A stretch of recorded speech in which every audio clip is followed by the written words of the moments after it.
हर चीज़ पे पापा मम्मी की सुनो एक्सेप्ट इन्वेस्टमेंट्स। मैं अपने क्लाइंट से कल मिला, उनके 96 करोड़ थे। मैंने कहा 200 करोड़ का टारगेट लगाते 2030 पे। 76 स्कीम वाले ने हमें मिंस्ड मीट बनाया है और मैं टीवीओं पे बेवकूफ़ों की तरह कह रहा हूँ 8 से ज़्यादा होंगी तो निफ्टी को बीट नहीं कर पाओगे। लास्ट 3 ईयर की निफ्टी की रिटर्न अगर 6 से कम है, 7 से कम है तो एक मुश्त डाल दीजिए। That is why at 22,600 I borrowed 30 crore invest. 10 crore से 100 से 1000 की स्टोरी अलग है। मेरे इस पॉडकास्ट के लिए मैं 10 तक सीमित रखता हूँ।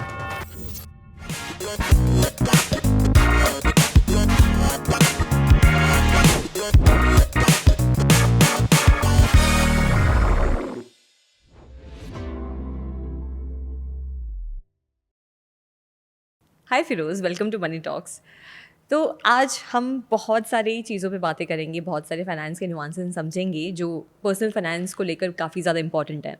पर इससे पहले कि मैं शुरू करूँ, सबसे पहले मैं आपसे ये पूछना चाहती हूँ कि आपने एक स्टेबल फिज़िक्स टीचर की जॉब जो कि ऑलमोस्ट 2 लाख पर मंथ की थी, वो छोड़कर आपने वेल्थ मैनेजमेंट की जॉब ली जो कि 9,000 पर मंथ थी।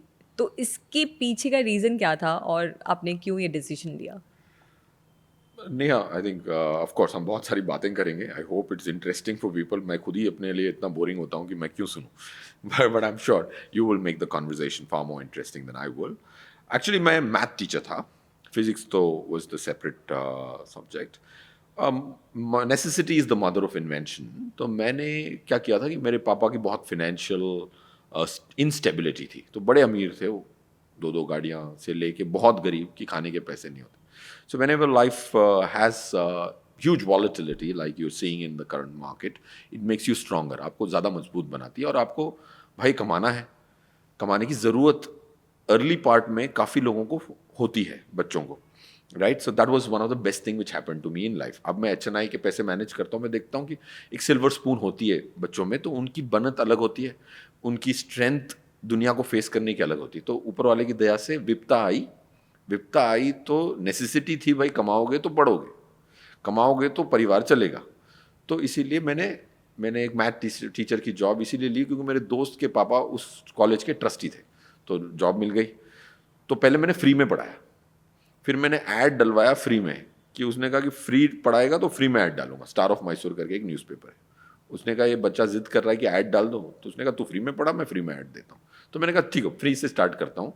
तो फिर तब तो लैंडलाइन का ज़माना था, तो मेरे घर में इतने सारे फ़ोन आ गए क्योंकि फ्री मैथ टीचिंग थी मेरी। तो मेरी माँ परेशान हो गई, यार ये लैंडलाइन में इतने फ़ोन आ रहे हैं। तो मैंने कहा फ्री का ऐड डलवाया स्टार ऑफ मैसूर में, तो फ्री पढ़ाऊंगा थोड़े दिन तक, फिर लोगों को लगेगा कि मेरा हक बनता है तो कमा लूँगा। तो वैसे वैसे चालू किया, 2001 में चालू किया, 2004 में मैसूर छोड़ा जब मैंने MBA करी, तो लाख सवा लाख तक पहुंची थी। 2 लाख नहीं थी तब के, अच्छे ज़माने का पैसा था वो, तब के लिए बहुत बड़ी थी, स्पेशली फॉर अ पर्सन जिसके 50 रुपये नहीं होते थे परिवार में। पॉकेट मनी की बात नहीं कर रहा हूँ, परिवार में 50 रुपये नहीं होते थे। मेरे पापा रोज़ जाते थे मेरे साथ 50 रुपये उधार लेने के लिए ताकि डिनर बन सके। दैट वॉज माई हालत इन 2001। तो that happened. My dad was very smart. 10,000 मांगूंगा तो कोई देगा नहीं, रोज़ 50 मांगूंगा तो दोस्त जेनरसली दे देंगे ताकि मैं परिवार को खिला सकूँ। That's the kind of effort my dad put in during those bad times. So उसके बाद I move to wealth management, क्योंकि मुझे लगा कि भाई जैसे आपकी कंपनी का नाम ग्रो है, ग्रोथ एक बढ़त बहुत ज़रूरी होती है इंसान को जीने के लिए। आदमी कितना भी अमीर हो बट स्टैग्नेंट हो ना, दुखी हो जाता है। बढ़त इज़ वेरी इंपॉर्टेंट, स्थिति इंपॉर्टेंट नहीं है, स्थिति की बढ़त बहुत इंपॉर्टेंट है। तो टीचर से पूछा मैंने, सबसे प्यारे टीचर इन मैसूर के थे। मैसूर में कोई भी इंजीनियरिंग पढ़ाई की होगी तो उनको पता होगा ये नाम, श्रीचंद नाम है उनका, अभी वो नए चल बसे। वो खुद ही 4 लाख कमाते थे। तो मैंने पूछा सर आपकी कमाई कितनी, उन्होंने कहा 4 लाख। उस समय में? उस समय में तो मैं लाख कमा रहा था, मैं था 20-21 का। तो मेरे को 30 साल 40 साल की ग्रोथ 4 गुना में मज़ा नहीं आया। तो मैंने मेरे ABN AMRO के जो इंटरव्यूअर थे उनसे पूछा, उन्होंने कहा यार $1 मिलियन कमाते प्राइवेट बैंकर, अच्छे प्राइवेट बैंकर, तब 5 करोड़ की अमाउंट थी। मैंने कहा मैं कमा रहा हूँ आज 12 लाख रुपए साल के, वो है 5 करोड़, उसमें कितनी ज़्यादा गुंजाइश है। That's why I said it doesn't matter where you start, you in this world get what you deserve. So मेहनत करूँगा तो टीचर से, बेस्ट टीचर से तो ज़्यादा कमा लूँगा। तो इसीलिए मैं बेंगलोर मूव किया, मैसूर का कंफर्ट छोड़ा। तो मेरे किराए का घर था, 4,000 रुपये का कमरा था शेयरिंग में, तो पैसे 22-25 हज़ार का खर्चा था, तब 9,300 की पगार थी। तो मेरी एक बहुत प्यारी दोस्त है जो अब यूएस में है, उससे मैंने कहा यार 2-3 लाख की ज़रूरत पड़ सकती है क्योंकि खर्चे से कम है मेरी पगार। तो उसने कहा मैं I will back you, don't worry. So then I move to Mumbai, Bangalore, and work there in ABN AMRO for 6-7 years। और तब उस समय पे आपने ऑलमोस्ट कितने कितने सालों के लिए टीचर की वो जॉब की थी? 3-4 साल। 3-4 साल। उसके बाद फिर आप आपने सोचा कि ठीक है अब नहीं हो बहुत पाएगा कठिन हो इससे। गया था, यंग था मैं, काफ़ी बच्चे बढ़ गए थे इवनिंग कॉलेजों में, तो किसी लड़की से बात करूं तो फिर वो सर कहने लग जाती थी। हाँ। तो मुझे गर्लफ्रेंड मिलना बड़ा मुश्किल हो गया था मैसूर में, बिकॉज वो दूसरी नज़र से देखते थे मुझे। That's how it started. अब जैसे हम क्योंकि आप भी एक ऐसे परिवार से आते हैं जहाँ पर सेविंग्स करना और खर्चा ना करना, क्योंकि हमने देखा है कि यूजुअली हमारे इंडियन हाउस होल्ड्स में तो ये होता है सिस्टम कि पेरेंट्स बोलते हैं कि खर्चा मत करो, पैसे बचाओ पैसे बचाओ। पर कहीं ना कहीं वो पैसे बचाने के चक्कर में शायद वो 100 रुपये की चीज़ खरीदने के लिए भी 10 बार सोचते हैं कि ले या ना ले, है ना, पेरेंट्स का एक होता है। पर जो हमारी जनरेशन है, जो अभी की जनरेशन है, वो ये सोचती है कि छोड़ो सेविंग्स नहीं करना, हमें तो 10,000 के जो जूते हैं वो लेने ही लेने हैं, हमें तो 1 लाख का जो फ़ोन है वो लेना ही लेना है। तो अब देखा जाए तो ऐसा भी तो नहीं है कि पैसे बचाने के चक्कर में आप अपने शौक़ पूरे ना कर पाएँ, या आप अपनी जो भी ज़रूरतें हैं, ट्रैवल करना या चीज़ों को एक्सपीरियंस करना, वो ना कर पाएँ। तो इसको बैलेंस करने का सही तरीका क्या हो सकता है? आपकी जनरेशन, जैसे आपने कहा, वो खर्चा करना चाहती है। देखो, खर्चे का आपको क्लैरिटी चाहिए। देखो, खर्चा करना बुरी बात नहीं है। खर्चा करने से आपको अगर एस्पिरेशन आती है, मेहनत करने का मन करता है, खर्चा आपको आपकी प्रोफेशनल लाइफ में बड़ा इम्पैक्ट करता है। मैंने देखा है जो खर्चा नहीं कर रहे ना, वही के वही लोग अपनी प्रोफेशन में भी आगे नहीं बढ़ पाए क्योंकि उनकी चाहें कम हो गई हैं।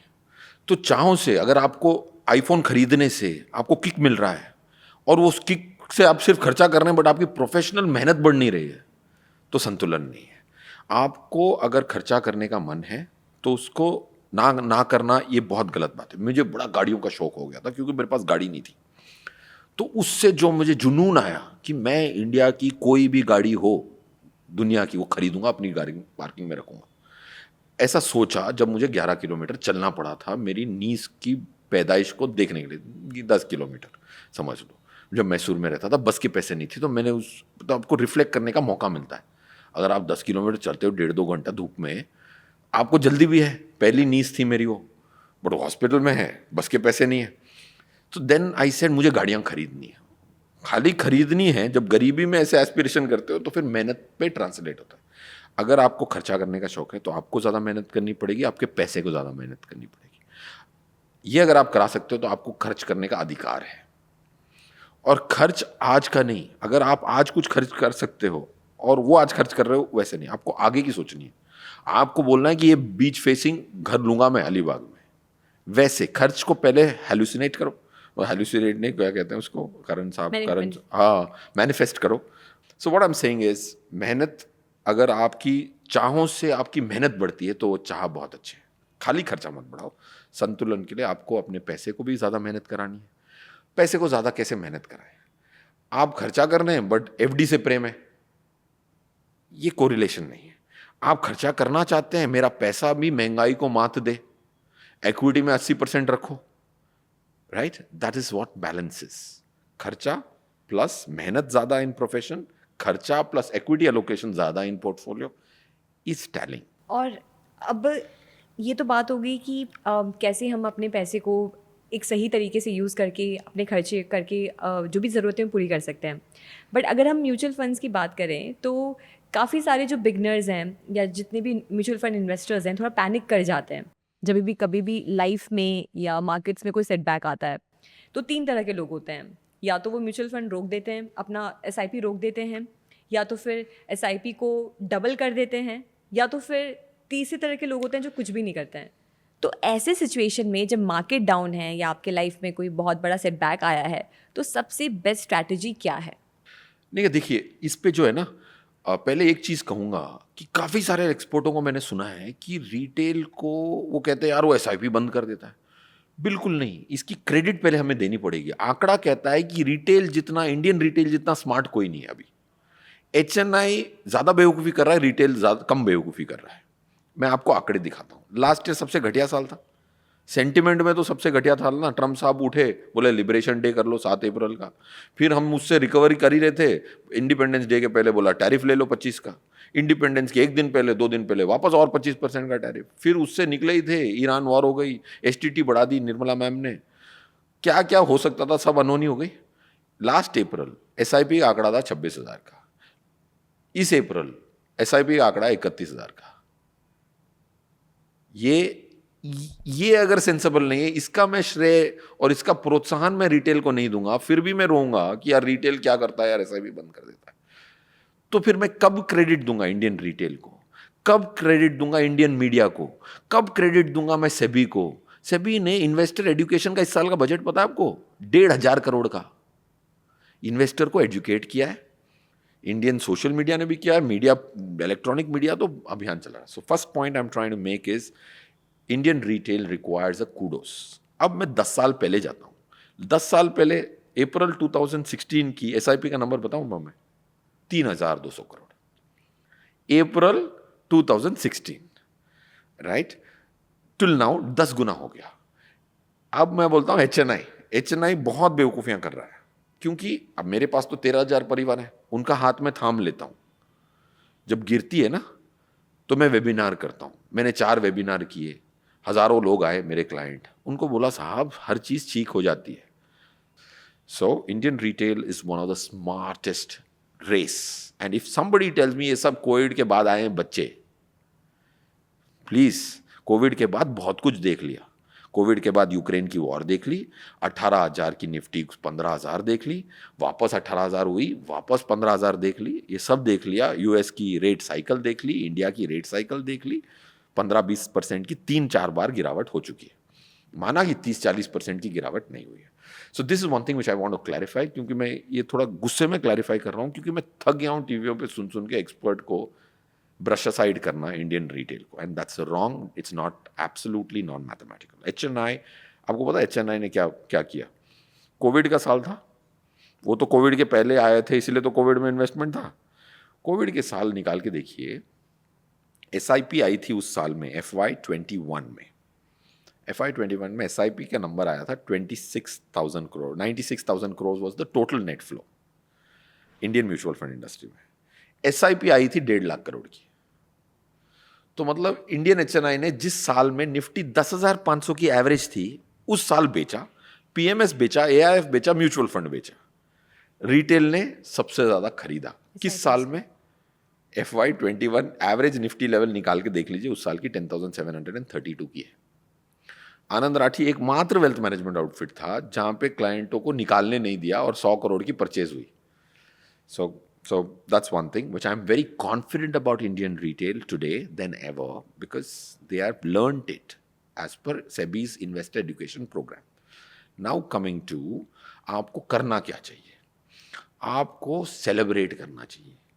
क्यों सेलिब्रेट करना चाहिए वॉलेटिलिटी का? 2024 में सितंबर में, आई थिंक 22 सितंबर की पीक थी निफ्टी की 26,200 की। उसके बाद आप कोई भी म्यूचुअल फंड स्कीम निकाल लें, काफ़ी सारी स्कीम, एक स्कीम की मैं आर्टिकल पढ़ रहा था, अच्छा आर्टिकल था, कि लमसम इन्वेस्टर की -5% की रिटर्न है, SIP वाले की +7% की रिटर्न है। लमसम करता कौन है? अमीर आदमी, राइट। SIP कौन करता है? जो यंग होता है। उस अमीर होने का मौका तो 50 की उम्र में आएगा ना, राइट। तो अमीर आदमी की उसी स्कीम की रिटर्न है -5 की।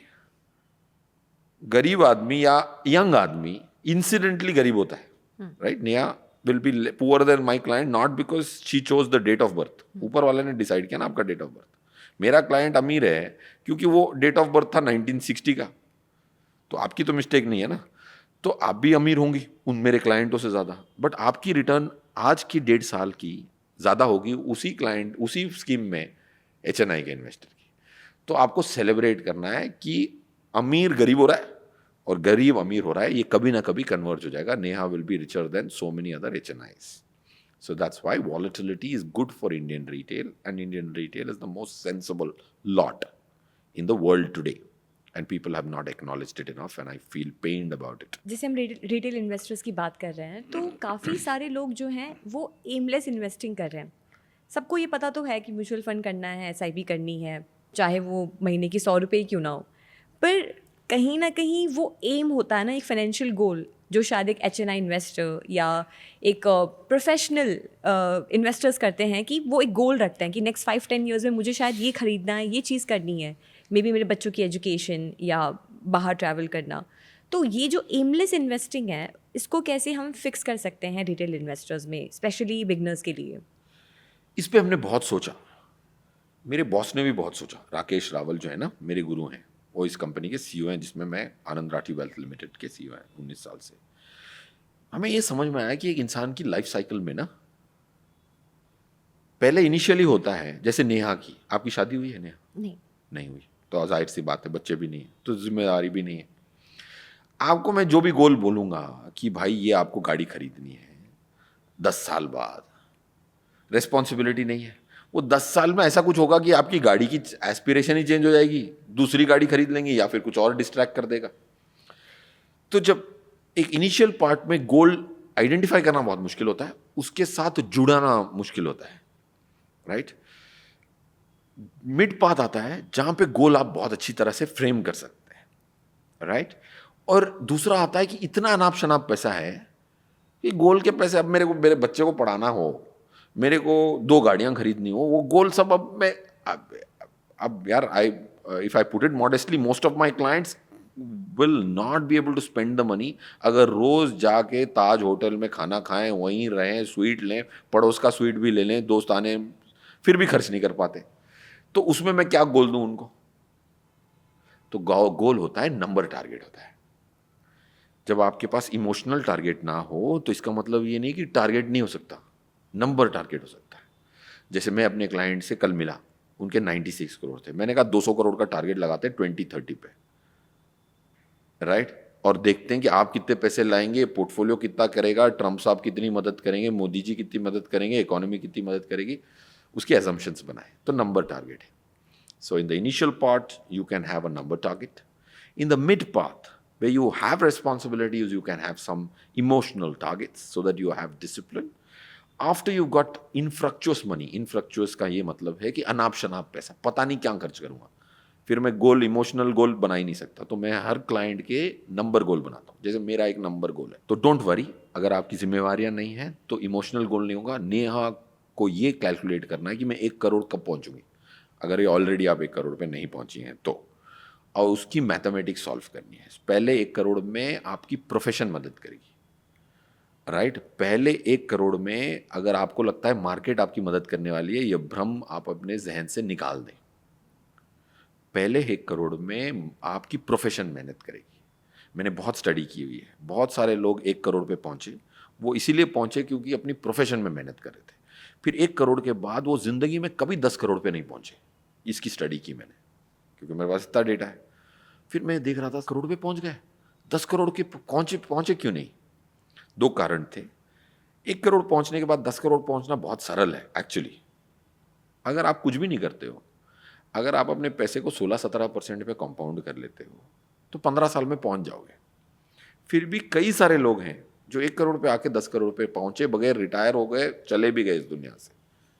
तो उसकी स्टडी की 2 कारण थे। एक कारण था कि दोस्तों ने कहा यार ये कर क्यों नहीं लेता, ताइवान की ये कंपनी है ना, बहुत अच्छी चल रही है, TSMC, इंडिया से ज़्यादा वेट है, वो खरीद ले। बिटकॉइन क्यों नहीं खरीद लेता, डेरिवेटिव क्यों नहीं कर लेता? तो बहुत सारे लोग के अलग अलग नवीन फोमो के कारण थे, फियर ऑफ मिसिंग आउट के कारण थे कि 1 करोड़ के बाद वो 50 पे आ गए। अगर एक बार इंसान 1 करोड़ से 50-30 लाख पे आ जाता है ना, उसकी हिम्मत टूट जाती है वापस। हिम्मत टूट गई तो ये लाइफ आपकी राइट ऑफ है। सो आपको 1 करोड़ तक मेहनत करके प्रोफेशन में पहुंचना है। 1 करोड़ के बाद आपको गांठ बांध लेनी है कि आपको कुछ भी फैंसी नहीं करना है, कंपाउंडिंग के जरिए से आप 10 करोड़ पहुंच जाएंगे। तो ये पूरी मैंने अपनी लाइफ को स्टडी किया। 10 करोड़ से 100, 100 से 1000 की स्टोरी अलग है। पहले इस पॉडकास्ट के लिए मैं 10 तक सीमित रखता हूँ। So I personally think that don't worry about FOMO. 1 crore पहुँच सकते हैं Just make sure that your profession gets you to the first 1 crore, compounding gets you to the subsequent 10 crores. Don't fall for this trap कि आप कोई भी चीज़ को chess करके return बना सकते हैं. वो आपको बढ़ने के बाद ही आपका दिल आपको बोलता है सिल्वर खरीद ले. $38 था सिल्वर 1 साल पहले. कितने लोगों ने टीवी पे आके लोगों को प्रोत्साहन दिया कि सिल्वर खरीद लो. खुद इंडिया की सबसे बड़ी सिल्वर की प्रोड्यूसर अपने प्रोड्यूस 60% को हेज कर लिया उसने. बोला 38 के ऊपर नहीं जा सकता, हेज कर लो. लिस्टेड कंपनी है, आप गूगल करें. तो किसी ने आपको अब 80 पे सब लोग कह रहे हैं, 120 पे सब लोगों ने ETF में डाला, अब नुकसान पे बैठे. So don't go for the FOMO trade.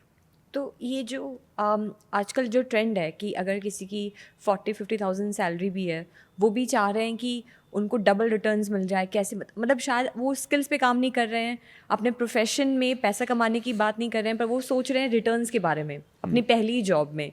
तो क्या वो सही है या क्या वो ज़्यादा स्ट्रेस ले रहे हैं, आपको लगता है? तो मेरे हिसाब से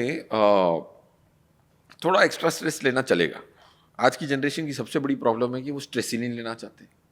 राइट, जल्दी से डिप्रेस हो जाते हैं. Stress keeps you alive and kicking. It's okay. ज़्यादा भी स्ट्रेस नहीं लेना, इतना भी लतार्जिक नहीं होना. तो you stretch your self so that you get stressed little. That's my first feedback. Because I hired, मेरे पास एक आर्मी है 450 कोलीग्स की, जिनको हम अकाउंट मैनेजर कहते हैं. उनकी एवरेज होगी 23-24. उनका बिहेवियर बहुत अलग है. फिर मेरी रिलेशनशिप मैनेजर की एवरेज एज है 40 की. तो इसमें बिहेवियरल डिफरेंस में these guys are very easy to stress. So I am saying, आपके अगर व्यूअर है ना Gen Z, they should practise stress and don't look for solution so much. So coming back, मैं कहूँगा कि अगर 30,000 रुपये है आपकी, 50,000 की पगार है, तो अगर आप 20,000 सेव कर सकते हैं तो आप 20,000 को इन्वेस्ट करें. इन्वेस्ट करते जाएंगे तो ऐसा मौका आएगा आपका कि आपका खर्च कम होने लगेगा. क्योंकि जब आप अपने पैसे इन्वेस्ट कर देते हैं ना, तो आप पार्टियों में नहीं जा सकते. अकाउंट में पैसे ही नहीं है, दोस्त बुलाते हैं, नहीं जा पाओगे. So your savings rate is a self fulfilling prophecy. So I am making a very important statement, again a study. जितना आप SIP करेंगे उतना आपकी सेविंग ईजी हो जाएगी. You understand? क्योंकि अकाउंट में पैसे ही नहीं है, तो आप बाहर जाएंगे, यार अकाउंट में पैसे नहीं, कैसे होगा? Because SIPs help you increase savings, that in turn helps you save more. It's a self fulfilling prophecy. So take some stress, it's okay. कई सारे लोग हैं जिनके पास वेल्थ है, मान लीजिए 50 लाख या 1 करोड़ सेविंग कर रखी है, पर मैं देख रही हूँ कि कहीं ना कहीं वो अपने पैसों का ट्रैक नहीं रख रहे हैं. तो ट्रैक रखना अपने वेल्थ का कितना इम्पॉर्टेंट है और क्यों इम्पॉर्टेंट है? मतलब अगर पैसे पड़े हैं तो ठीक है, पर क्यों फिर इतना स्ट्रेस लेना कि ट्रैक रखो, क्या हो रहा है उसके साथ? करेक्ट. तो पहले जो आपने कहा ना 30-40, प्रीवियस प्रश्न में आपने कहा था कि ये लोग 30-40% की उम्मीद करते हैं, ये बहुत इंपॉर्टेंट था, उसको मैंने आंसर ही नहीं किया. पहले तो ये देख लें कि जो भी आपको 30-40 कहता है ना, उससे आपको 2-4 सवाल पूछने हैं. मैं एक मीटिंग कर रहा था, एक इवेंट कर रहा था बेंगलोर में. 200 लोग बैठे थे. मीटिंग ख़त्म हुई, मैं नीचे आया, एक बंदा मेरे पास चलते हुए गुस्से में आया. मैंने कहा साहब क्या गुस्सा है? बोला यार 14-15% की रिटर्न बात कर रहा है, मैं तो 30-35 कमाता हूँ. तो मैंने कहा साहब, या पहले कह देते तो मैं आपको स्टेज पे बिठा देता, आपसे सुन लेता, तो मैं 13,000 परिवारों का भला कर सकता था. 1 लाख करोड़ की मेरी भी कंपनी मैनेज कर रही है. अगर आप 30 का फॉर्मूला दे दें तो मुझे ऑडियंस में होना चाहिए. बट आपसे 2 सवाल मैं ज़रूर पूछूंगा. और 10-20 लोग और सुन रहे थे, क्योंकि भाई साहब इतने भड़के हुए थे. तो उन्होंने बड़े अंग्रेजी में बहुत आसानी से कहा 33-35, I have been earning for 10-15 years. What are you talking about 14-15%? I should be on the stage in effect. तो मैंने कहा सर आपकी नेटवर्क पहले कितनी थी? राइट. तो मैंने कहा 10 साल पहले आपको अंदाज़ा तो होगा आपकी नेटवर्क कितनी थी? बोले 8-9 करोड़ थी. तो मैंने कहा 10 साल में आपने खर्च अपनी कमाई से ज़्यादा किया या सेविंग्स हुई आपकी? मैं सेविंग्स आराम से हुई, मेरा बिजनेस बहुत अच्छा चला. 70-80 लाख की तो एवरेज सेविंग हर साल की. Second data point. Third data point, मैंने साहब आपकी आज की नेटवर्क कितनी है, आप बता पाएंगे? He was very transparent thankfully. उन्होंने कहा 34-35 करोड़. अब आपने अंग्रेजी में तो कह दिया कि मैं 30-35 कमा रहा हूँ, आपने मुझे 3 डेटा पॉइंट दे दिए, एक एक्सेल शीट या मैंने अपना साइंटिफिक कैलकुलेटर, अपना कैलकुलेटर ऐसे घुमाओ तो साइंटिफिक हो जाता है, scientific calculator as an engineer. If I use this, मैंने कहा सर आपका जो अंग्रेजी में आपने ज्ञान बांटा ना 30-35, 30 भी ले लूँ तो आपको आज की नेटवर्थ आपकी कितनी होनी चाहिए थी अगर ये अंग्रेजी स्टेटमेंट सही था तो आपको ही गेस करना पड़ेगा। बोला ठीक है 40 पे होता मैंने कहा सर और बड़ा गेस करो, 50 पे होता, 60 पे होता, 70 पे होता, 80 पे होता, मैं गेस करवाता गया, मैंने उनको छोड़ा नहीं। मैंने कहा आपने मेरे को जलील किया है ऐसे गलत स्टेटमेंट से, मैं आपको छोड़ूंगा नहीं जब तक कि आप उस नंबर पे नहीं पहुंचेंगे जिस पे आपको होना चाहिए था। If you making money in English very easy, making money in math is to open an Excel sheet and tell me he had to be at 138 crores 130 and he is at 35 crores. Then I worked backwards and told him, sir, your return is 6-7%. Government of India को पैसे देते ना उससे ज्यादा बनते। आप मेरे से 35 करोड़ नीचे रह के आप मेरे को ज्ञान बांट रहे हैं अंग्रेजी में। सो अंग्रेजी में लोग पैसे बना लेते हैं भाई, कोई ऑडिट नहीं। एक्सेल शीट में ये सेम क्वेश्चन किसी को पूछ लो ना, 40% कोई अगर बोल दे ना उसको तो अरेस्ट करवा देना चाहिए, क्योंकि 1 करोड़ रुपया अगर कोई 20 साल तक 1 करोड़ रुपया 20 साल तक 40% ग्रो कर ले ना, 1000 करोड़ करना है उसको, 1000 से भी ज्यादा करना है।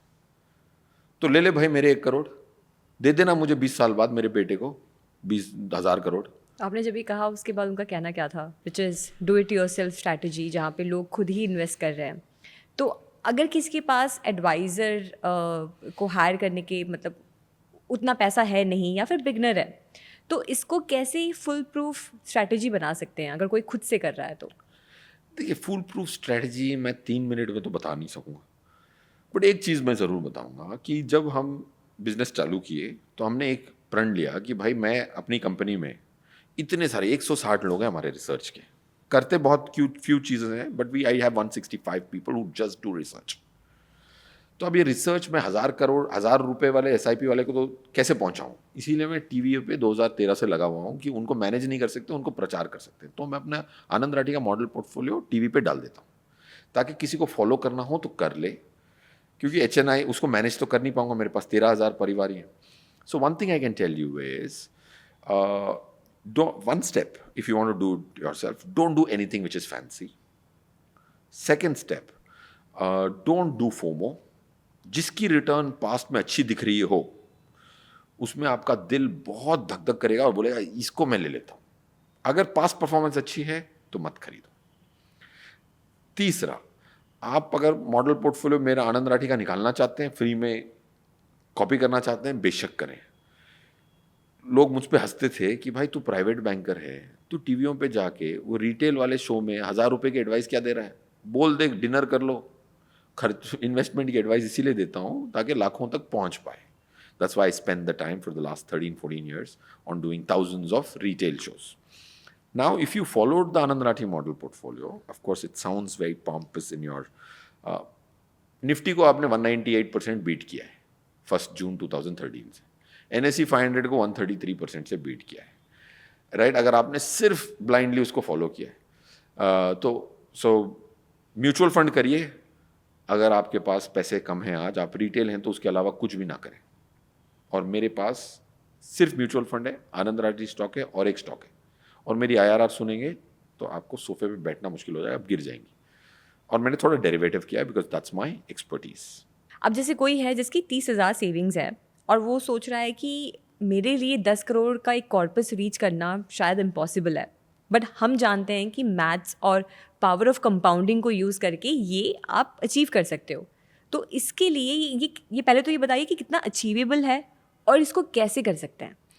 बहुत आसानी से पॉसिबल बना सकते हैं। एक तो बिहेवियरल एस्पेक्ट है। बिहेवियरल एस्पेक्ट में आपको एक चीज़ करनी पड़ेगी, जैसे जैसे चादर बढ़े वैसे वैसे इन्वेस्टमेंट बढ़ाना है। बहुत टफ होता है, राइट? कहना मेरे लिए बड़ा आसान है, मैं भी बहुत कठिन था मेरे लिए भी। अगर आप 30,000 से स्टार्ट कर रहे हैं तो इंडिया में चादर बढ़ जाती है क्योंकि कमाने की अपॉर्चुनिटी बहुत है। तो आपको हर साल 10% स्टेप अप करना है अपना सेविंग को, अगले साल 33 करना है, फिर उसके बाद 36,300 करना है, फिर उसके बाद और 3,600 जोड़ रहे हैं, ऐसे 10% स्टेप अप करना है। ये बिहेवियरल एस्पेक्ट है। सेकेंड, म्यूचुअल फंड ऐसे चुनने, इक्विटी में पूरा पैसा रखना है। अगर आपके पास 5-10 साल है ना, अगर आपको 10 करोड़ पहुंचना है तो पूरे पैसे इक्विटी में रखें, बिल्कुल ना घबराएं, राइट? इक्विटी नीचे जाती तो ऊपर आ जाती है, बट ऊपर जाती है तो नीचे नहीं जाती है, right? So it's a repairable risk. Iran की वॉर चल रही है, रिपेयर हो जाएगी, साल में रिपेयर हो जाएगी, 2 साल में रिपेयर हो जाएगी, 6 महीने में रिपेयर हो जाएगी, वो ट्रम्प साहब डिसाइड करेंगे. So first thing I am trying to tell you is that 30,000 है तो बहुत अच्छा अमाउंट है आपके पास. स्टेप अप कर ले और एक्विटी में पूरा पैसा डालें. These are 2 pieces of advice, behavioural advice. Now coming to, अगर समझो कि इंडिया की इकोनॉमी 11 से ग्रो करती है, निफ्टी जो है ना, निफ्टी ने 11 सालों में हमेशा इंडिया की नॉमिनल जीडीपी को मिरर किया है almost. That's one important data point. So if India's nominal GDP for the next 10 years is 10%, तो निफ्टी 10-11 दे देगी. अगर आपने म्यूचुअल फंड ढंग से चुने, पास्ट परफॉर्मेंस के आधार पे नहीं, डू इट योरसेल्फ वाले हमेशा पास्ट परफॉर्मेंस के आधार पे चुनते हैं, तो आप 13-14%, 15% कमा सकते हैं इन बेस केस. अगर आपने बेस केस में 15 कमा लिया, 13 मानते हैं, okay, because from a compliance stand point let's be 13%. Nifty ने 10 दिया, आपके म्यूचुअल फंड ने 3 और दिया, आपने 13 कमाया. अगर ऊपर वाले की दया रही तो 15 कमाया. तो आप स्टेप अप करेंगे तो 17-18 साल में पहुंच जाएंगे 10 करोड़ में. और ऊपर वाले की दया रही, कभी बोनस आ गया मेहनत से, तो पहले तो स्टार्ट करें कि भाई मैं 22 साल में पहुंचूंगा. अगर इंडिया ने मुझे, मेरे पोर्टफोलियो ने 15 दे दी तो 18वें साल में पहुंचूंगा. अगर इस 18 सालों में मुझे बोनस पहले इनिशियली मिल गया और उसको मैंने टॉप अप कर दिया तो फिर 16 पे आ जाएगी. ऐसे मैंने बैकवर्ड कैलकुलेट किया, और इस टाइम को 22 ईयर्स से आप अगर मेहनत करके 12 पे श्रिंक कर ले तो you will outpace most of your colleagues. और जैसे हमने इससे पहले भी डिस्कस किया था कि जो रिटेल इन्वेस्टर्स हैं उनको ज़्यादा रिटर्न्स मिल रहे हैं compare to your HNI investors. तो देखा जाए, बात की जाए अगर लमसम अमाउंट इन्वेस्ट करने की, SIP करने की, तो उसमें एक फुल प्रूफ स्ट्रैटेजी क्या हो सकती है? देखिए, अगर आपको लमसम इन्वेस्ट करना है तो आपको एक चीज़ देखनी है, पास्ट परफॉर्मेंस कैसा है. ये मैं फॉर्मूला बता रहा हूँ, बहुत सिंपल है, तो लोग विश्वास ही नहीं करते. सिंपल चीज़ से कुछ भी अच्छा नहीं आ सकता. लास्ट 3 ईयर्स की अगर निफ्टी की रिटर्न 15% है ना, कॉम्पाउंडेड, तो आपको लमसम नहीं करना है. लास्ट 3 ईयर्स की रिटर्न अगर डेट से कम है निफ्टी की, तो आपको बेग बोरो स्टील करके डालना है. ये बीच में है तो आपकी रिस्क एपेटाइट पर निर्भर है. बहुत सिंपल फॉर्मूला बता रहा हूँ. Just if you have, let's assume you got 20 lakhs. Now she is saying, यार मैं तो SIP 30 की कर रही थी, मैंने इतनी मेहनत की कि किसी ने 10 लाख का बोनस दे दिया, 20 लाख का बोनस दे दिया. अभी 20 लाख में एक मुश्त डालूं या इसको भी स्टैगर करके डालूं, ये प्रश्न उठता है. तो आपको एक ही डेटा पॉइंट देखना है कि लास्ट 3 ईयर की निफ्टी की रिटर्न अगर 6 से कम है, 7 से कम है, तो एक मुश्त डाल दीजिए. 20 लाख 15 भी हो सकते हैं, मोमेंटरीली हो सकते हैं. तो you will automatically, if it went to 15 lakhs, it will come to 20 lakhs. Don't worry. If people to scared you, stop reading newspapers, it will come up. Right, 22,200, 22,331 जाके आई है 30 मार्च को. राइट, तब लोगों ने 20,000 तो गांठ बांध ली थी. जो डराने वाले हैं ना, वो डरा देते हैं 20 पे. So put your lump sum money. If your rear view mirror is less than 7% on Nifty compounded for the last 3 years, there is no reason for you to stagger. And that's the exact very case it is today. That is why at 22,600 I borrowed 30 crores and invested. पर जब market down होता है तो retail investors usually panic करते हैं, जो कि गलत बात है, वो सही तरीका नहीं है. बट अगर आपके इन्वेस्टर्स की बात करें तो उनका बिहेवियर क्या होता है, उनका रिस्पॉन्स क्या होता है? क्या वो और पैसा जब आप लगाते हैं तो उसके लिए वो सपोर्टिव रहते हैं या थोड़ा सा वो भी डरते हैं? नहीं, वो सपोर्टिव रहते हैं, प्रोवाइडेड अ वेल्थ मैनेजर बड़े बड़े सपने नहीं दिखा रहा है. हमारी कंपनी में एक नियम है कि एक इंसान को पहले रिस्क ज़्यादा समझाओ, उसको रिस्क समझा के लाओगे ना तो वो रहेंगे, डरेंगे नहीं. अब अगर समझो आप मेरे क्लाइंट, आपके पापा मेरे HNI क्लाइंट हों, तो मैं उनको, अगर मैं उनसे मिलूंगा ना, पहले उनको बोलूँगा, सर देख लीजिए मार्केट हर साल 15% गिरती है. ये डेटा है, देख लीजिए 26 साल का, हर साल 14-15% तो मिनिमम गिरी है. अब आप चेक काटने से पहले देख लें डेटा. फिर अगर 15% गिर जाए तो मुझे फ़ोन मार के मत बोलना कि क्यों गिर गई. मार्केट अपना बर्ताव करेगी, आपके पापा होंगे, आप उनकी सुनेंगी, मार्केट थोड़ा ना सुनेगी पापा की. तो मार्केट को फर्क नहीं पड़ता आपने लगाया नहीं लगाया, मार्केट हर साल ये 15% गिरती है. आपको घबरा के मुझे सर्वे करने के लिए फ़ोन नहीं किया, क्यों गिर गई, क्या फ़र्क पड़ता है क्यों गिर गई, आपको तो बता ही था. So my 13,500 families are designed to look at risk very differently. Cheque काट दो, तो फिर अगर 6,000 गिर जाती है तो फिर क्लाइंट पैनिक करके निकाल देता है, क्योंकि उनके दिमाग में था 2 लाख पहुंचेगी। So you make sure risk को अगर आप मद्देनजर रख के चेक काटते हो ना, तो इंसान को शॉक नहीं मिलता। शॉक नहीं मिलता तो वो शॉकिंग चीज़ें नहीं करता। और वापस मैं कहूँगा कि रिटेल ने, अगर एएमसी आज एम्फी डेटा कहती है कि भाई बहुत सारी एसआईपी स्टॉप होती है, बट एम्फी डेटा भी गलत देखती है। मैंने बोला हुआ है, मेरे जो भी दोस्त यार हैं एमसीज में सीनियर लेवल पे, भाई एसआईपी जो क्लोजर है ना, वो इंसान को पैन लेवल पे देखना चाहिए। नेहा ने 2 एसआईपी बंद की, एक एएमसी में, समझो कि आपने एचडीएफसी में एक एसआईपी बंद की और आईसीआईसी में एक एसआईपी बंद की, और नेहा ने 3 और अच्छी स्कीमों में एसआईपी चालू की। तो आपने तो एक एक्स्ट्रा एसआईपी चालू की ना, एम्फी गिनता है कि आपने 2 बंद की। पैन लेवल पे देखना चाहिए, 6 करोड़ पैन है, उसमें कितने लोगों ने एसआईपी की अमाउंट घटाई। अगर 5 करोड़ लोगों ने एसआईपी की अमाउंट घटाई होती, वो आंकड़ा ही नहीं आता। 6 करोड़ 30 लाख लोग हैं, उसमें से समझो कि 4 करोड़ लोग एसआईपी कर रहे हो। I don't know the number. Every month if you told me out of these 4 crores, how many people reduced their SIP, how many people increased their SIP, how many new SIPs came, individual PANs, then that is credible data for somebody to put a newspaper article. वरना ये data देख के लोग कहते हैं कि SIP बंद हो रही है। एसआईपी बंद नहीं हो रही, स्कीम लेवल पे नहीं देख सकते, आपको इंसान के लेवल पे देखना है। Right? This is one thing which I'm highlighting. Never have I highlighted in the media. I'm highlighting it. And this is one of the most important point. Right? If you want to look at data, then look at it correctly. So the data we look at an SIP has to be at human beings level, not at scheme level. और वहीं हम risk को काफ़ी लो या high में categorise करते हैं, जो कि बहुत सब्जेक्टिव है। पर वहीं अगर इंटेलिजेंट इन्वेस्टर की बात करें तो वो अपना पोर्टफोलियो रिस्क कैसे कैलकुलेट कर सकते हैं एडवांस मेट्रिक्स का यूज़ करके। देखो, पहले तो अगर आपको कोई बिल्कुल, ये मैं प्रचार कर करके थक गया हूँ कि भाई रिस्क को अंग्रेजी में ना मेजर करें। मैंने ट्रेजरियाँ मैनेज की हुई हैं, उधर अगर मैं रिस्क को हाई लो मीडियम बोलूँगा ना, तो मेरी नौकरी ही चली जाएगी। रिस्क के मेजर करने के 3 आंकड़े होते हैं, इसको मैं आपको तीनों समझा सकता हूँ। रिस्क अगर आप सीरियस हैं, क्योंकि रिस्क ही एक ही चीज़ है जो मैनेज करते हो, रिटर्न हमारे हाथ में नहीं है। राइट? रिस्क मैं कितना लूंगा, मेरे पापा भी मुझे इन्फ्लुएंस नहीं कर सकते। Right? I have an individual risk appetite which I can measure. So risk is the most important variable, not return. That's why आप फाइनेंस की टेक्स्ट बुक्स, आपने तो अभी ख़त्म की होगी पढ़ाई, टेक्स्ट बुक खोलिएगा, एक चीज़ दीजिए, देखिएगा, उसमें लिखा होगा एक्सपेक्टेड रिटर्न, और एक्सपेक्टेड रिस्क नहीं लिखा होगा, risk management and expected return लिखा होगा। रिस्क के आगे कोई एक्सपेक्टेड रिस्क नहीं बोलता है, एंड रिटर्न मैनेजमेंट कोई लिखा है कहीं, कोई फिनेंस देगा। इसमें एक मैसेज है आपके लिए और मेरे लिए कि भाई एक्सपेक्ट कर सकते हो, दुआ कर सकते हो, प्रार्थना कर सकते हो रिटर्न की, इसीलिए एक्सपेक्टेड रिटर्न कहते हैं, एक्सपेक्टेड रिस्क नहीं कहते। Risk is managed, return is expected. ये अगर कोई जहन में बिठा लेना, do your in DIY investor, तो उसकी बहुत क्लैरिटी आ जाएगी। I am first explaining why your question is so important. Right now coming to how do you measure risk. If you have to measure risk, you have to look at who has won Nobel Prize in finance. That's a good first step. मैं क्यों decide करूँ क्या risk measure use करूँगा? है ना दिग्गज लोग जिनको नोबेल प्राइज़ मिले हुए हैं। मैं 3 प्रिंसिपल के आधार पे, अपने 3 नोबेल प्राइज़ विनिंग प्रिंसिपल के आधार पे अपना पैसा मैनेज किया हूँ। इसीलिए मैं कह रहा था आप चेयर से गिर जाएंगी अगर मैं IRR बोलूँगा, उसमें फिरोज़ का श्रेय बिल्कुल नहीं है।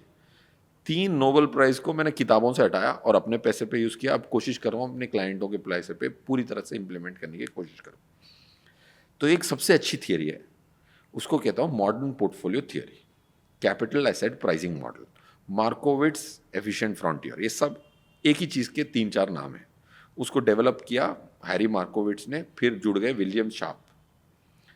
उन्होंने कहा कि beta is a good risk measure. तो हमारे क्लाइंट को हम ये दिखाते हैं कि भाई हम बीटा इज नथिंग बट, बहुत सिंपल है। अनफॉर्चुनेटली अल्फाज ऐसे यूज करते हैं ना, ग्रीक अल्फाबेट है वो, हिंदी का अल्फाबेट होता तो हमें इतना डर नहीं लगता। बीटा सुनते ही आदमी को डर लगता है। राइट? बिल्कुल डरने की बात नहीं। बीटा 0.5 है, अगर ये आंसर आता है, एक्सेल शीट में आता है, आप कर सकते हैं calculate.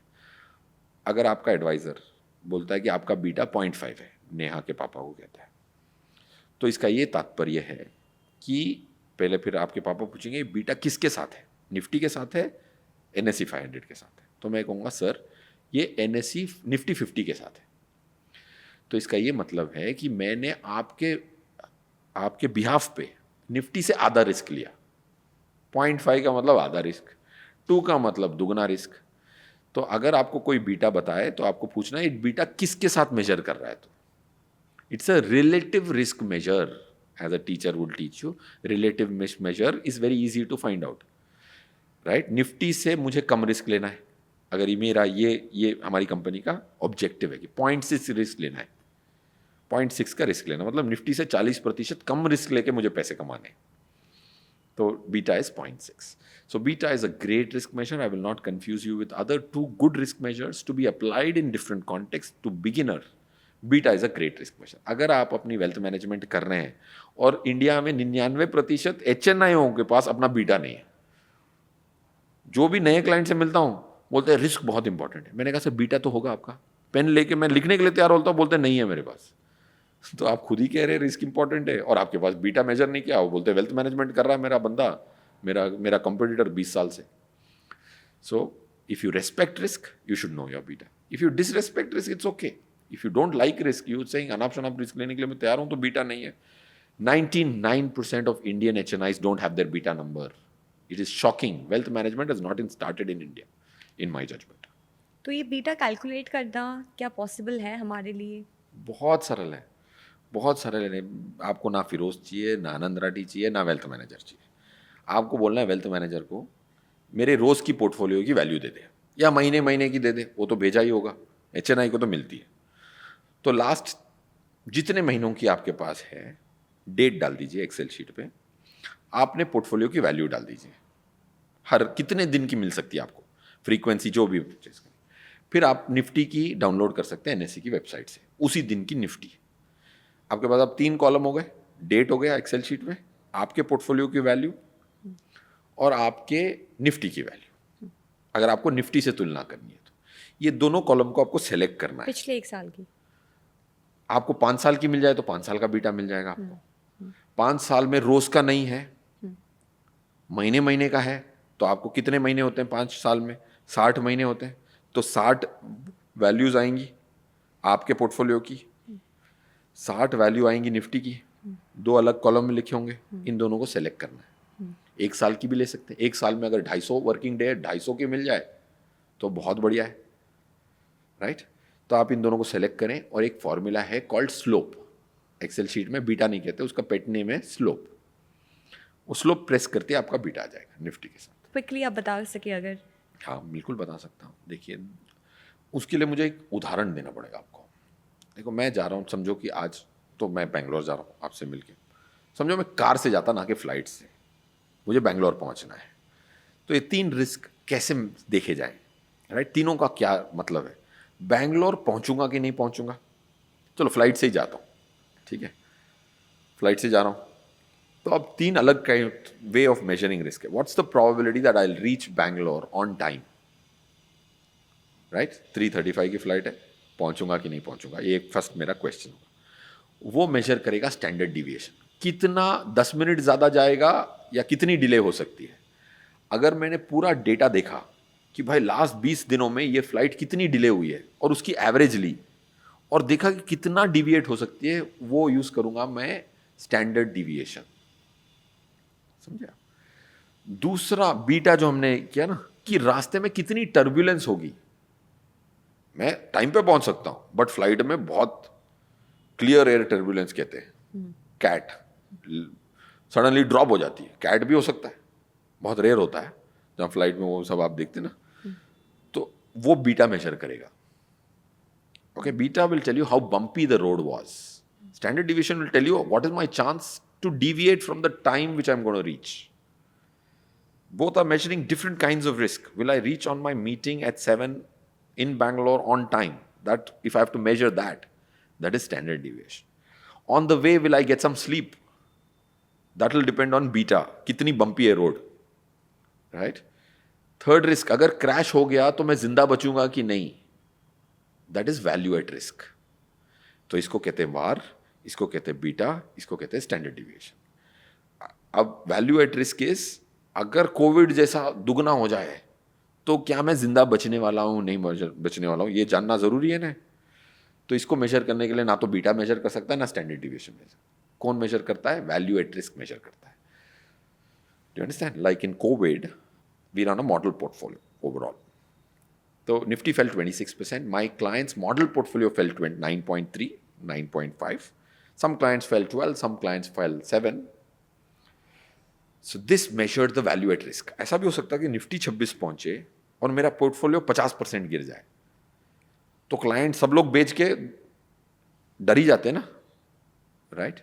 So these are the 3 risk measures. They are so important in treasury, but in wealth management मैं एक 60 की उम्र के 1000 करोड़ के पोर्टफोलियो वाले से मिला हूँ जिनके 4 एडवाइजर हैं, हम नहीं हैं. वो बोलते वैल्यू एट रिस्क क्या होता है? मैंने कहा साहब वो किताबों में वैल्यू एट रिस्क लिखा हुआ है, आप नहीं यूज़ करेंगे, 1000 करोड़ है आपके पास, तो फिर करेगा कौन? मैं सोचता हूँ फिनेंस बनी किसके लिए? गरीब नहीं यूज़ करना चाहते, अमीर यूज़ नहीं करना चाहते, खाली इलॉन मस्क यूज़ करेंगे क्या? और सोशल मीडिया पे लोग 30 से 40% रिटर्न्स की बात करते हैं, जो कि देखा जाए तो अनरियलिस्टिक है, पॉसिबल नहीं है. तो एक प्रोफेशनली मैनेज्ड एक्टिव फंड अपने बेंचमार्क इंडेक्स के ऊपर और कितना अल्फा जनरेट कर सकता है? उसकी चांसेस देखिए, chances are very easy to measure. तो अलग अलग कैटेगरी है, तो हमने चांस मेजर किया. चांस कैसे मेजर किया जाए? आपका क्वेश्चन इंग्लिश में है. अगर मुझे इसमें फिरोज का कोई बायस नहीं लगाना तो मुझे डेटा ही देखना पड़ेगा. तो मैं क्या करता, इसको मैथमेटिकली आंसर करना है तो पहले मैं कैटेगरीज लिखा था. 2018 में सेबी ने बहुत क्लियर कैटेगरीज बनाई. पहले मैं देखता कि हर कैटेगरी में स्कीम कितनी है, और फिर मैं देखता कि अगर एक एक साल का पीरियड मांग रही है, 3 साल का रोलिंग पीरियड मांग रही है, तो फिर मैं उनसे पूछता, मैडम 3 साल में आप पूछ रही हैं, हर एक साल में आपको फंड मैनेजर आउट परफॉर्मेंस चाहिए. 2018 से कितनी स्कीम्स हैं उनकी मैं सबकी देखूंगा कि अगर समझो HDFC मतलब लार्ज कैप में लेट्स अज्यूम 40 फंड है, फिर मैं जाऊंगा 2018 में 30 फंड थे, तो 30 फंडों ने 5-5 साल की अगर आप इन्वेस्टमेंट नेहा करती तो कितने बार कितनी स्कीमों ने एक्सेस रिटर्न किया? 45% large cap funds on a 3 year basis, जिसका डेटा मैं कर चुका हूं, 5 ईयर्स का नहीं किया अनफॉर्चुनेटली. सबसे कम प्रोबेबिलिटी है लार्ज कैप कैटेगरी में निफ्टी को बीट करने की या उसके करेस्पॉन्डिंग बेंचमार्क को बीट करने की. अब दूसरा एक प्रश्न उठता है कि अगर जब बीट कर रहा है, 1/3 लोग बीट कर रहे हैं, सबसे ज़्यादा मल्टी कैप वाले बीट कर रहे हैं, 2/3 लोग बीट कर लेते हैं, तो if you are looking for excess return, multi cap has a larger probability to beat the benchmark. Okay, then comes Neha should ask me subsequent question, जब अगर कोई बीट करता है तो कितने से बीट करता है? आधे % से बीट करने को भी बीट करना कहेंगे, 10% से बीट करने को भी बीट करना कहेंगे, बट 10% से अगर आपकी स्कीम बीट कर जाए तो आप तो चांदी चांदी हो गई आपकी. आधे % से बीट किया तो अलग आउटपुट है. तो the next question Neha needs to ask me is, one is probability of beating, and if you were to beat, what is the average beating possible? So both these measures favor multi-cap the most in all the 11-12 categories which we track. और वहीं global markets की बात करते हैं, US, Korea और Taiwan बहुत अच्छा perform कर रहे हैं. पर वहीं अगर हम इंडियन म्यूचुअल फंड्स की बात करें तो उन्होंने काफ़ी सारा फ्रेश इंटेक बंद कर दिया है. तो ऐसे समय में अगर किसी को ग्लोबल मार्केट्स में इन्वेस्ट करना है तो वो कैसे कर सकते हैं और क्या स्ट्रैटेजी फॉलो कर सकते हैं? ये आपने जो क्वेश्चन पूछा ना, मुझे मेरे एक टीचर की याद आ गई. Sorry, I will digress. Okay, उन्होंने, मैं कुछ बोला उस पर उन्होंने मेरे सर पे टापली मारी. NRP नाम था, NR परशुरामन. वो मुझे डेरिवेटिव सिखाते थे, वो अभी चल बसे 1.5 साल पहले, राइट? तो उनको मैंने बोला क्यों टापली मारी सर? मैं कुछ पूछ रहा था क्वेश्चन, जैसे आप पूछ रही ना मुझसे. मैंने उसमें एक प्रेजेंट कंटिन्यूअस यूज़ किया था. उन्होंने कहा इन्वेस्टिंग में कभी भी प्रेजेंट कंटिन्यूअस यूज़ नहीं कर सकता. Whenever you are discussing a variable, can't use present continuous. You have to either say it has performed well or it will perform. आपने भी क्या बोला?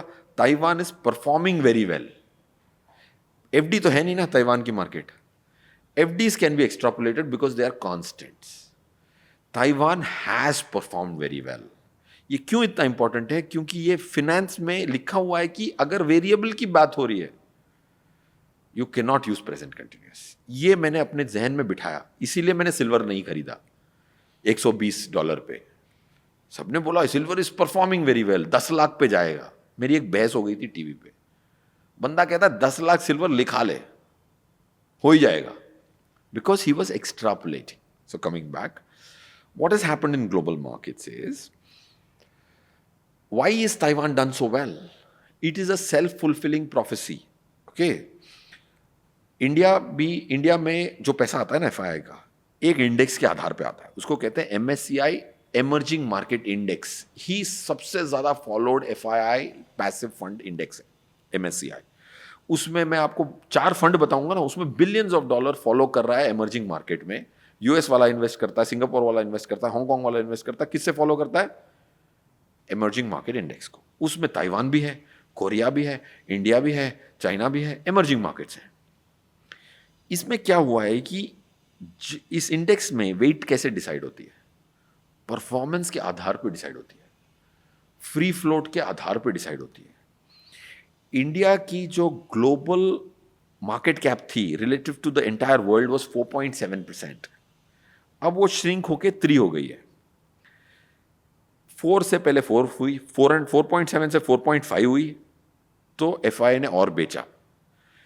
जब भी इंडेक्स की वेट कम होती है तो एफआईआई को बेचना पड़ता है। वो बेचता है तो और परफॉर्मेंस घटती है, तो और वेटेज कम होती है, और वेटेज कम होती है तो उसको और बेचना पड़ता है, तो और परफॉर्मेंस कम होती है। इसको कहते हैं vicious cycle of a weightage unwind.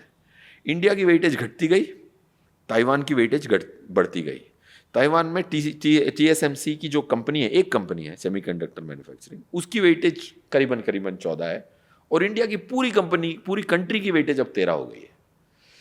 तो जब अगर समझो यूएस ने अभी एक डील में हुई,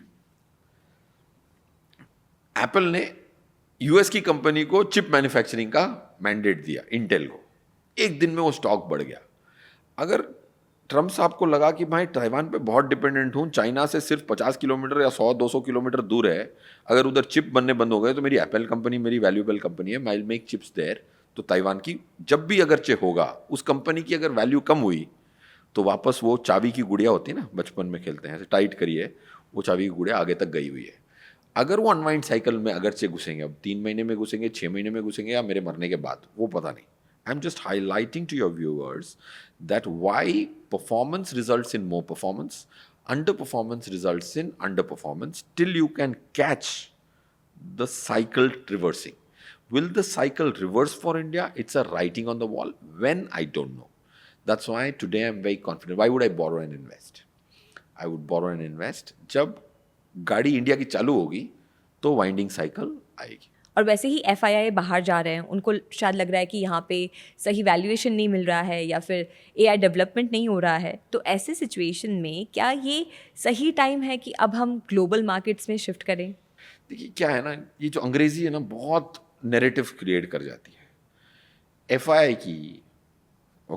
की ओनरशिप देखते हैं। एफआईआई ने अपने सिर्फ 3% पैसे बेचे हैं यार। नेहा अगर अपने पोर्टफोलियो से 3% निकाल लेंगी तो मैं बोलूंगा यार नेहा भाग गई मार्केट से, तो आपको अच्छा लगेगा? नहीं। तो एफआईआई भी सुन के बोल रहा है, हंस रहा है। ये लोग बोल रहे हैं पूरे पैसे निकाल लिए। पूरे पैसे कहाँ निकाले भाई? 36% of Nifty is free float is with FII. 22% of small cap NSE small cap index free float is with FII. Nifty की 42% थी 2019 में। ये नंबर याद रखना चाहिए, लोग नैरेटिव बना देते हैं। ऑफ कोर्स एफआईआई ने पैसा निकाला है, they have not gone lock stock barrel. खुदा ना करे ऐसा कभी हो, राइट? मुझे धंधा बंद करना पड़ेगा। एफआईआई ने पूरी अपनी ओनरशिप बेच दी। 36% of free float is today owned by FII on Nifty. Okay, 42% थी 2019 में, आज 36% है। स्मॉल कैप इंडेक्स में 22 तब भी थी, आज भी 22 है। और लोग कहते हैं इंडिया पे एफआईआई का विश्वास उठ गया। विश्वास उठता है तो इंसान क्या बेचता है? लार्ज कैप बेचता है, स्मॉल कैप बेचता है? तो स्मॉल कैप तो बेचा नहीं। आंकड़ा तो कह रहा है 22 की, निकाल के देख लो कोई भी, मैं गलत डेटा तो नहीं बोल रहा हूँ। एनएसई स्मॉल कैप 250 की एफआईआई की फ्री फ्लोट की ओनरशिप 22 थी, आज भी 22 है। तो ये देखे बगैर ज्ञान बांटना टीवियों पे सही नहीं है, because people are we have a fiduciary responsibility of not putting our tadka, right? If somebody comes into some degree of little marginal public speaking also, you have a fiduciary responsibility to be very conscious and check whether you're having a perception which is different from reality. And I have done that mistake in the past and I'm still apologizing and I'll tell you what I'm apologizing for. मैं हमेशा TV पे कहता गया 2013 से 2021 को मैंने misguide किया अपने रिटेल इन्वेस्टर के फॉलोअर्स को. क्या कहता था कि ज़्यादा स्कीमें मत रखो, 8 से ज़्यादा स्कीमें रखोगे तो मरे ही आप निफ्टी को बीट नहीं कर सकते. ये मुझे आपने कहते हुए सुना होगा, जैसे हर एक्सपर्ट कहता है.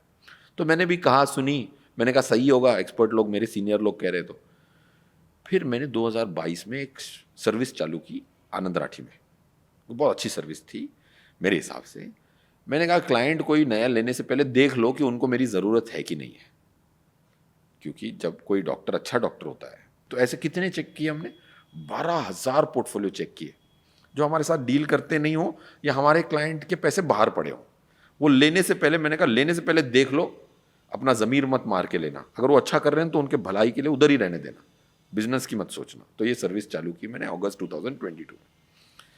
फिर हम चेक करते गए. कैसे चेक किया? अगर नेहा के पापा अगर मेरे क्लाइंट बनना चाहते हैं तो मैं क्लाइंट लूँगा नहीं उनको. पहले मैं चेक करूँगा कि आपको मेरी ज़रूरत है कि नहीं. तो उनसे बोलूँगा सर मेरे को अपने पूरे ट्रांजैक्शन म्यूचुअल फंड के दे दीजिए मेहरबानी करके. मैं देखूँगा कि 2013 से मेरा आनंद राठी म्यूचुअल फंड का मॉडल पोर्टफोलियो चल रहा है, उसका मैंने एक NAV बनाया हुआ है. आपके पूरे ट्रांजैक्शंस अगर मैं आनंद राठी में कर सकता था, आपने जब भी पैसे दिए पूरे ट्रांजैक्शन आपने मुझे दे दिए, मैं हाइपोथेटिकली ये एज्यूम करता हूं कि सर ने, आपके पापा का नाम क्या है? कल्याण सिंह. हाँ, कल्याण सर सिंह, कि अगर पूरे ट्रांजैक्शन इसमें होता तो क्या वो आज अमीर होते या गरीब होते? अगर आनंद राठी में आने से उनके पूरे ट्रांजैक्शन आनंद राठी में करने से गरीब होते तो मैं बोलता हूँ सिंह साहब आपका एडवाइज़र बहुत बेहतरीन काम कर रहा है, मेरे से तो बेहतर किया है, तो उधर ही रहने दो. तो ये चेकिंग की मैंने, तो क्या पता लगा पता है? बहुत रेवलेशन हुई कि 90%, 87% ये 12,000 परिवार जो हैं, 87% लोग अगर हमारे साथ होते तो बेहतर होता उनके लिए. ये 87 को तो मैं हक से बोल सकता हूँ मेरे पास आ जाओ साहब, आपके करंट डिस्ट्रीब्यूटर या DIY हो उससे बेहतर कर रहे हो, डायरेक्ट में जा रहे हो, आपको लग रहा है पैसे बच रहे हैं, बट आप मुझे कमीशन देने के बावजूद आप अमीर होते, इसको कैसे नकार सकते हैं आप? मेरा पेट भी पलता और आपका भी ज़्यादा प्लेट में ज़्यादा खाना होता. तो ये हो गए 87%. फिर बचे 13% लोग, उनको तो मैंने कहा सर आप बहुत अच्छा कर रहे हो, ये आपका डिस्ट्रीब्यूटर कर रहे हो. फिर हमने उसमें देखा कि कौन है वो लोग जो डिज़ाइन से हमें बीट कर रहे हैं, जो चांस से बीट नहीं कर रहे. एक बंदा था जिसने सिर्फ एक स्मॉल कैप फंड खरीद के मुझे बीट कर लिया. तो मैं बोलूँगा that's by chance. I can't put thousands and tens of thousands crores of my clients' money in one, right? तो बाकी 13% में से 7-8% ऐसे थे जिन्होंने बहुत अच्छी तरीके से हमें बीट किया है. कोई आंसर ही नहीं दे सकता मैं उनको, लाजवाब बीट किया है. उनमें मैंने स्टडी की कि भाई ये तो मेरे टीचर बन गए, ये मेरे क्लाइंट बन गए, ये मेरे टीचर बन गए, ये मेरे लिए बहुत अच्छा रिसर्च मटेरियल मिल गया कि इन्होंने किया क्या था. उसमें एक खूबी ये थी, पता है इनकी एवरेज नंबर ऑफ स्कीम्स कितनी थी? 28.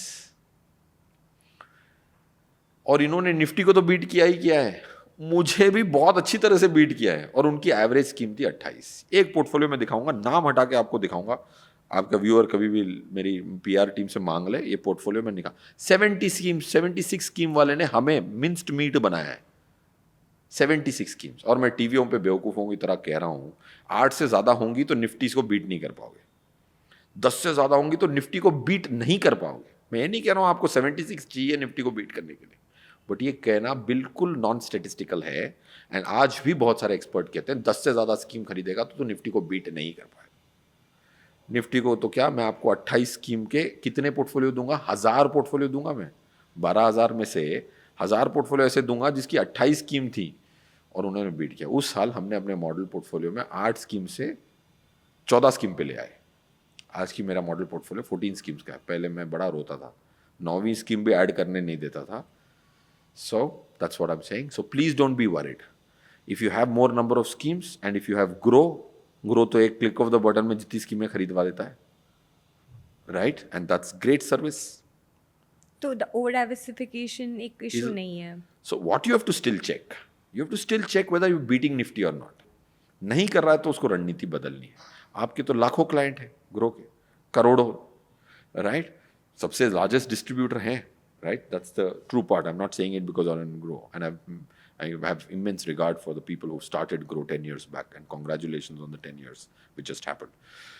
उनको अगर आप ये दिखा दो कि आप वो निफ्टी को बीट कर रहे हो कि नहीं कर रहे हो, जो बीट कर रहा है वो आराम से पार्टी करे, जो नहीं कर रहा है उसको रणनीति ज़्यादा सुननी है, ये पॉडकास्ट ज़्यादा सुनना है, राइट? सबको परेशान नहीं होना है.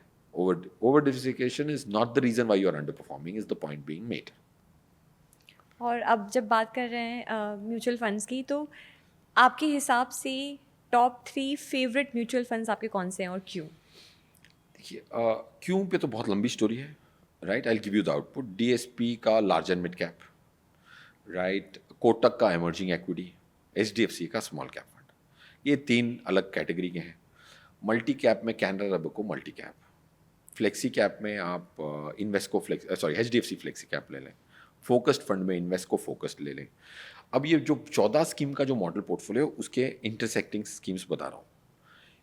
अगर कोई सुन के, दिस ना, you please do your homework, that's the first thing. अगर कोई खरीदना भी चाहता है तो पूरे खरीदने की कोशिश करे, जो भी मैंने 4 इसमें से, क्योंकि मैं गलत जाऊंगा ही, 1-2 गलत जाएंगे. अगर आपने वही 2 खरीदे तो, और सबसे बेस्ट किसी 2 ने खरीदे तो वो तो ज़्यादा दुआ देगा और दूसरी 2 बदुआ देंगे. आपने खरीदने तो पूरे 6 खरीदने, क्योंकि कितना, आइंस्टाइन को भी बिठा दो ना आप, 14 स्कीम खरीदो, उसमें से 3 गलत निकलेंगी. पूरा पोर्टफोलियो कैसा कर रहा है उस पर निर्भर है. So that's the disclaimer I'm giving. Buy all the 6. How do we do that? We do so much research. Whatever we know, we learn from people who beat us. We come from a company which has very low ego. हमारे seniors ने कहा है कि भाई गर्व मत करना अपने दिमाग पे, जो तुम्हारे से बेहतर करे उससे सीखो. राठी जी भी यही कहते हैं, और मेरे बॉस जो 70 ईयर्स के हैं, राकेश रावल, भी कहते हैं. तो जो ये 8% लोग जो हमें बीट कर रहे हैं, 1000 लोग, उनसे हमने इतना सीखा है, और उनको थैंक यू बोलते हैं. उनको रॉयल्टी नहीं देते थैंकफुली, वरना मेरी रेवेन्यू कम हो जाती. 1400 करोड़ का टारगेट और दिया, लिस्टेड कंपनी है. और आपकी एलोकेशन स्ट्रैटेजी क्या है इन्वेस्टर्स के लिए, कि कितना इक्विटी में आप डालते हैं, कितना कमोडिटीज़ में? हम मीन्स पे ज़्यादा नहीं, एंड्स पे फोकस करते हैं. मैं आपको ये बता दूंगा कि मेरा टारगेट क्या है. पहले 15% कमाना है कॉम्पाउंडेड, 0.6 का बीटा लेना है, और तीसरा और सबसे इंपॉर्टेंट आंकड़ा, उसको कहते हैं risk adjusted return, Jensen's alpha. इस पे रिसर्च करनी चाहिए. जिसने भी ये पॉडकास्ट देखा, वॉरेन बुफे साहब का फेवरेट मेजर है जेनसन्स अल्फा. ओके, वो ये कहता है कि आपको जो रिटर्न मिलनी चाहिए, एफडी की तो मिलनी चाहिए सबको, वो तो हक बनता है. आप अगर रिस्क लेते हो तो थोड़ी ज़्यादा मिलनी चाहिए. समझो कि आपको 10 मिलनी चाहिए. अगर आपने आधा रिस्क निफ्टी का लिया, तो आप आधा तो निफ्टी में डाल सकते थे, आधा एफडी में डाल सकते थे. उस पोर्टफोलियो कुछ ना कुछ रिटर्न होती. उस रिटर्न की, समझो उस पोर्टफोलियो की रिटर्न 9% होती, बट आपको 12 मिला, तो 3 आपका जेनसन्स अल्फा होता है. So coming back to how I allocate Anand Rathi clients' money and my own money, exactly the way I tell my top clients, is to first say that you should aim for 15.5% return, 0.6 beta, and Jensen's alpha of 5 to 6%. Okay, Indian HNIs are operating most of their portfolios at negative Jensen's alpha. Okay, because nobody measures it, nobody gets to know till their last day in this world. Now, to achieve this, you have to do 65% in mutual funds, 35% in structures, and periodically learn from the US guys to leverage marginally 20%, right? So this is the portfolio, 65, 35 and 20, minus 20. Date में पैसा नहीं रखना है. कभी कभार ज़रूरत पड़े तो उधार लेना है, जैसे मैं कह रहा था, 20% का आप उधार ले सकते हैं. और ये स्ट्रैटेजी थ्रू आउट रहती है या इसको आप चेंजेस करते रहते हैं? क्योंकि मैं रिस्क ही 0.6 का लेता हूँ, तो चेंज करने की ज़रूरत कम पड़ती है. अगर मैं दुगनी रिस्क का पोर्टफोलियो चला रहा होता ना, 2 बीटा का, जैसे ट्रेजरियों में चला सकता हूँ, चलाता हूँ एक स्मॉल पोर्टफोलियो पे, तो उधर बहुत एक्टिवली आपको अपनी रणनीति बदलनी पड़ती है. देखिए, अगर आप इतना ही कम रिस्क ले रहे हैं, 99% एचएनआई से मिला, यार इतने कम रिस्क में तो मैं बड़ा संतुष्ट हूँ. रिस्क बढ़ा बोलते हैं, मैं बोलता हूँ यार रिस्क बढ़ाने से रिटर्न नहीं बढ़ती. विलियम शार्प ने कहा, और ये बेसिक चीज़ कहने के लिए उनको नोबेल प्राइज मिल गया, right? So to come back to, do I change a lot? I would change if necessary. Since I am operating a 0.6 beta portfolio, it has more stability and does not require so much dynamism. अगर मैं 2 beta का portfolio जो चलाता भी हूँ एक treasury के लिए, उधर हालात बदलते हैं तो आपको रणनीति बदलनी पड़ती है. जितना ज़्यादा रिस्क लेते हो उतना ज़्यादा डायनामिज्म की ज़रूरत पड़ती है. एफडी में डायनामिज्म की ज़रूरत पड़ती है नहीं. That's the point I am making. More the risk you take, more the dynamism. So since I operate and I'm William Sharp's भक्त, I operate at 0.6 beta because वो कहते हैं कि तीसरा ग्लास पीने पे पानी का पहले ग्लास से मज़ा दूसरे में कम आता है, तीसरे में और कम आता है. आप अगर मैराथन भाग के वापस आएंगी तो पहले ग्लास में जो मज़ा आएगा ना वो चौथे ग्लास में नहीं आएगा. उसको कहते हैं diminishing law of marginal utility, वो कहते हैं. तो आप रिस्क बढ़ाते जाएंगे, रिटर्न बढ़ेगी नहीं. ऐसा वक्त आएगा कि रिस्क बढ़ाने से रिटर्न घटेगी. ये कहा विलियम शार्प ने. Law of marginal utility is not just for water और anything, it is also in investments. That's why I operate at 0.6, hence not so dynamic. हर चीज़ पे पापा मम्मी की सुनो except investments. Unless Anand Rathi is HNI client, you should not take advice from him. Why? Because they are designed and they were brought up in survival of fittest. मेरे पापा ने कहा यार मेरे कोई दोस्त ने आज तक इन्वेस्टिंग नहीं की, तू टीचर की नौकरी छोड़ के जा रहा है, मैं तुझे बेदखल कर दूंगा. मैंने कहा जायदाद तो है नहीं, बेदखल हो जाता हूँ. Right. So point I am trying to make is my dad was dead against investing. He was saying यार you don't need anything more than real estate and gold. Right? It's actually not true. If you calculate the compounded return of the house I live in, that I've put tens of crores, and कोई भी real estate की compounded return calculate किया है? सिंह साहब ने नहीं की होगी, आपके पापा ने. आज घर जाके उनको बोलना पापा कितने में घर खरीदा था और आज कितना है, एक्सेल शीट में उसकी compounded return देखना. 15-16 आ जाए तो मैं मान जाऊँ अगर आप 10-15 साल से रहे. इंडिया में कोई भी अपार्टमेंट मुंबई में ले लीजिए 20 साल में नहीं किया. So point I'm trying to make is listen to everything which your dad and mom say, and I'm meaning it. Okay, there's so many things which my parents said, it made no sense. Today I think, oh my God, it was so much sense. So at a point in time when you receive a communication from a parent, it looks such a stupid piece of advice. घर की मुर्गी दाल बराबर. I'm only grateful to the Lord that I didn't listen to him on my career. Everything else today, every day I realize my dad was so right. Yeah, he was so right. So that's the piece of advice I'm going to give Gen Zs. Thank you so much Firoz for joining us. आपने जो unfiltered तरीके से सारी जो बातें बताई, सारे nuances explain किए, आई थिंक हमारे व्यूअर्स को एंड ऑडियंसेस को बहुत पसंद आएगा और उनके काफ़ी सारे जो डाउट्स थे आज वो क्लियर हुए. So thank you so much for joining us. Yeah, thank you.